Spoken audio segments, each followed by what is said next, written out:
في الستينيات مصر كانت بتحلم تدخل عصر جديد من القوة والتكنولوجيا، وقررت إنها تطور برنامج صواريخ يكون الأهم في المنطقة، والعلماء كانوا بيشتغلوا ليل نهار وقتها واستعانوا بخبرات أجنبية وتحديدا علماء ألمان، لكن التطوير ده ما كانش سهل، وده ليه؟ لأن الموساد الإسرائيلي كان شايف إن تطوير البرنامج الصواريخي المصري ده خطر عليه كوجود إسرائيلي، وقرر إنه يدخل في لعبة سرية وخطيرة كالعادة، بس عشان يمنع التطور ده او حتى يعطله عن طريق تهديدات، اغتيالات، تخريب. طب ازاي مصر واجهت كل ده؟ وهل برنامج تطوير الصواريخ ده نجح برغم كل المحاولات دي؟ بس قبل ما نبدا انزل اعمل لايك وسبسكرايب ويلا بينا نحكي.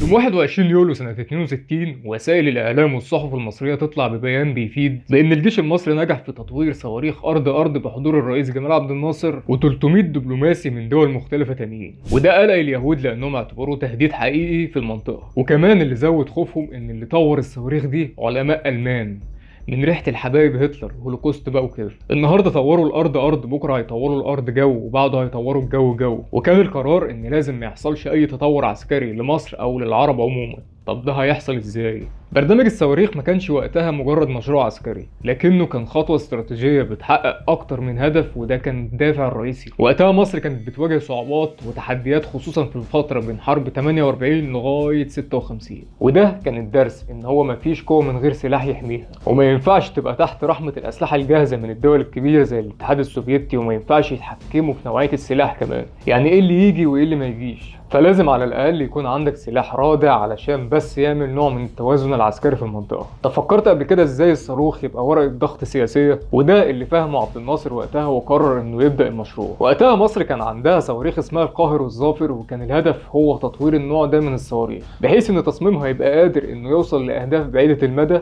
في عمق اسرائيل. وفعلا الرئيس عبد الناصر بدأ يدور على اللي يساعده في المشروع ده، وحصل وقتها اتفاق مع علماء ألمان خبراء في تصميم الصواريخ. طيب مين بيتفرج على الفيلم ده كله؟ صح، هو الموساد. طب تخيل معايا كده علماء ألمان شغالين في مصر بنفس التكنولوجيا اللي كانت موجودة في الحرب العالمية التانية. ايه هيكون احساسك لما بتشوف قوتك بتتحجم؟ فطبعا الموساد مش هيسكت. طب خلينا نكمل ونشوف عمل ايه بعدين.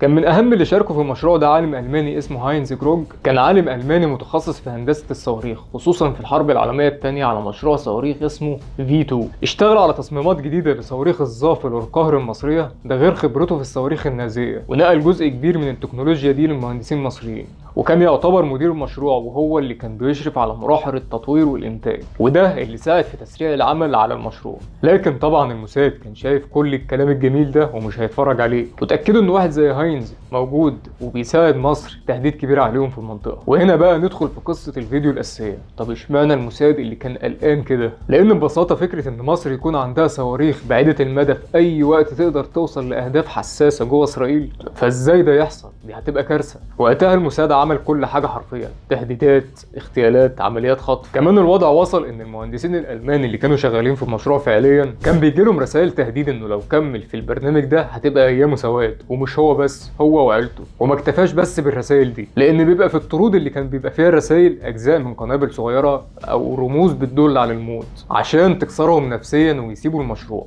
طب ايه اللي جابر الالمان على كده اصلا؟ هجاوبك في الاخر على السؤال ده. ومش بس كده، اللي حصل الموساد لما لقى الدنيا شغاله في المشروع تمام، بدا انه ينفذ عمليات اغتيالات فعليه. طبعا انت عرفت مين يكون اول واحد المفروض يستهدفوه، وهو هاينز جروج، اللي اختفى سنة 62 فجأة، ولحد النهاردة محدش يعرف عنه أي حاجة. وفي مصدر بيقول إنه اتقتل في عملية سرية وجثته اختفت في المحيط وكأنه لم يكن. خلاص كده الموساد وصل رسالته ويكتفي؟ لا، عشان في نفس السنة يحصل تفجير في مكتب ملحق بالسفارة المصرية في سويسرا، لأنه كان شغال على شوية حاجات مرتبطة بالمشروع. تخيل خوف الكيان ده لدرجة إنه يروح يدمر مبنى مصري في دولة تانية عشان بس يبعت رسالة تهديد. ومش كده وبس، كمان الموساد حاول انه يخطف العلماء وهم موجودين في اوروبا لما كان بيسافروا المؤتمرات العلميه عن طريق استدراجهم في عروض عمل مغريه، لكن ما نجحوش في ده. الموساد كان بيلعب على كل الطرق في السر زي الاغتيالات والتهديدات، وفي العلن عن طريق حملات اعلاميه كان بيستخدم فيها الاعلام الاوروبي عشان ينشر حملات دعائيه ويثيروا الراي العام ضد مصر في اوروبا كلها، خصوصا في المانيا، عشان يثبتوا للشعب الالماني ان العلماء بتاعتكم في مصر بيطوروا اسلحه تدميريه، اللي هو شايفين ازاي احنا بندعو للسلام وهم عايزين يدمرونا. وده كان بس تشويه سمعه مصر ومنع اي تعاون دولي معاها. اما من ضمن العمليات السريه التانية اللي حاول الموساد يعملها، كان بيحاول انه يدخل مكونات تالفه للمشروع عن طريق سلاسل التوريد الرئيسيه، والهدف من كده هو تعطيل الانتاج وتخريب التجارب اللي بتتعمل على الصواريخ، فبالتالي العلماء يحصل لهم يأس من فشل المشروع كله، فبالتالي ينسحبوا، وده المطلوب. في كتاب اسرائيلي اتنشر بعنوان The Great Estimations of the Israel Secret Service لاتنين مؤلفين اسرائيليين وهم مايكل بار زوهار، ده مؤرخ من اصل بلغاري. الكتاب اتعمق بشكل اكبر عن محاولات الموساد لتعطيل البرنامج، وبيشرح بشكل مفصل ازاي اسرائيل شافت ان ده تهديد ليهم، ورعبهم الاول كان من تعاون مصر مع الالمان.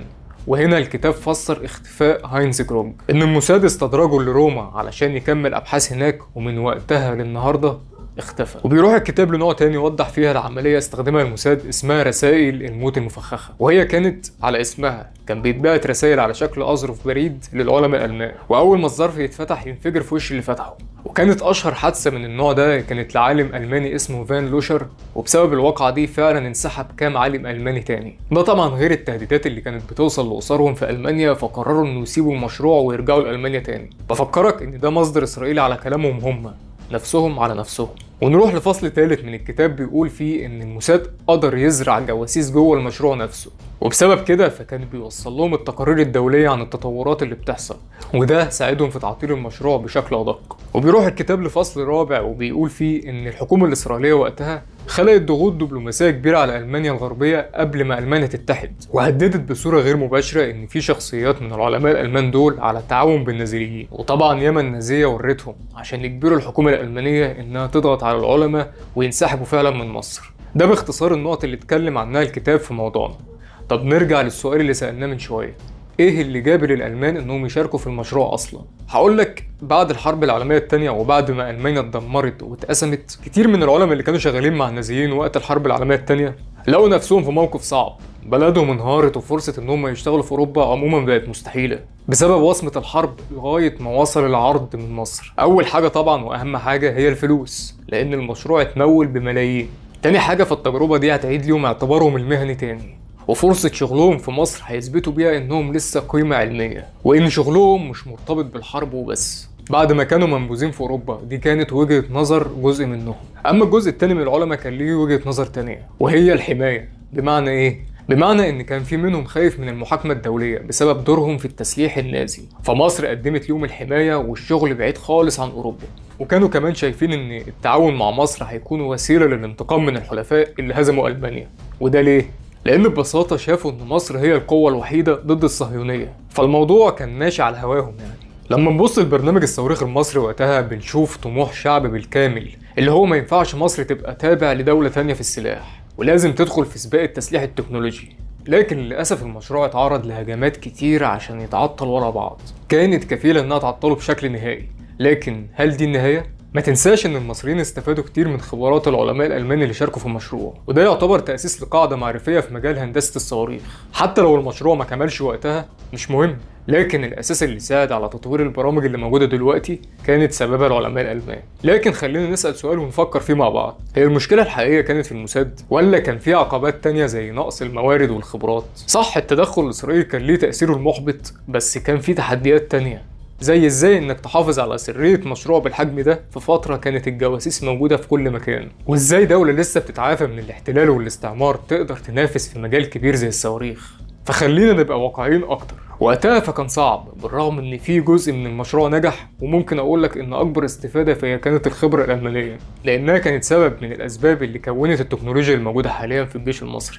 لاننا بنتكلم عن تكنولوجيا حديثة وشراكات دولية، وغير كل ده والاهم هو التصنيع المحلي اللي بيعمل نوع من الاستقلال العسكري في ظل الظروف اللي دايره حوالينا في الشرق الاوسط. مصر حاليا عندها منظومه صواريخ متكامله، قصيره المدى ومتوسطه المدى وبعيده المدى، وكلها مصممه سواء للاحتياج الهجومي او الدفاعي، بمعنى انها قادره تغطي مناطق واسعه في الاقليم كله موجود. قول لي بس انت نفسك في ايه؟ التطور ده وازاي مصر بقى عندها منظومه خاصه ما حصلش في يوم وليله.